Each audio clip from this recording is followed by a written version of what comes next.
Hi havia una vegada una nena molt bonica que vivia amb la seva mare. Aquesta li havia fet una capa amb una caputxa de color vermell i per això tothom la coneixia com a la Caputxeta Vermella. Un dia, la seva mare li va dir a la Caputxeta: «Filla meva, s'ha de portar aquests aliments a casa de l'àvia, fruites dolces, uns pastissos i uns formatgets. Però ja saps que l'àvia viu al mig del bosc, oi? I saps que és molt perillós creuar el bosc perquè hi viu el llop feroce?» La Caputxeta va respondre: «Però mare, si jo no tinc por de res!»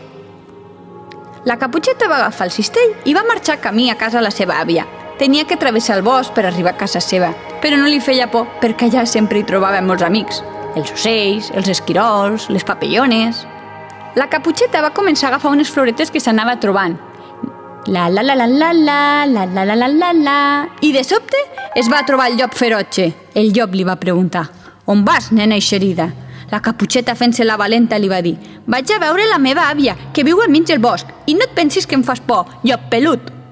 El llop va pensar: «Doncs avui podré fer un bon àpat si em menjo l'àvia i la neta. Va donar mitja volta i es va dirigir cap a casa de l'àvia de la Caputxeta. Va arribar a casa de l'àvia i va tocar a la porta. Toc, toc. Pensant-se que seria la seva neta, li va obrir la porta d'allò més confiada.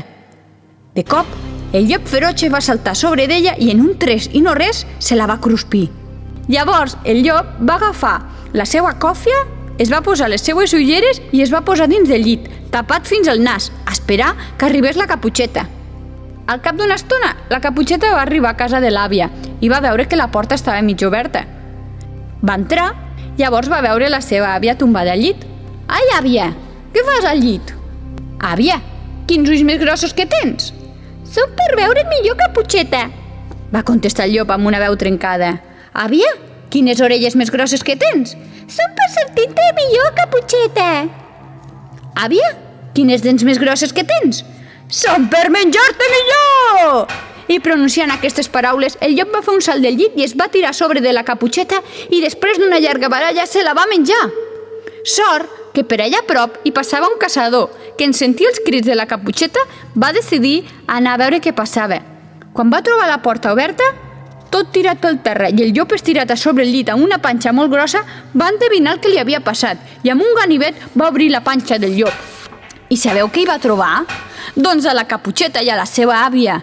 Les dues van sortir de la panxa del llop i es van abraçar amb el caçador. La Caputxeta i la seva àvia no van patir més que un gran espant.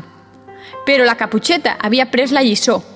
Va prometre a la seva mare i a la seva àvia que no parlaria amb cap desconegut que es pogués trobar pel camí. D'ara en endavant seguiria les recomanacions que li fessin. I vet aquí un gos, i vet aquí un gat, aquest conte ja s'ha acabat.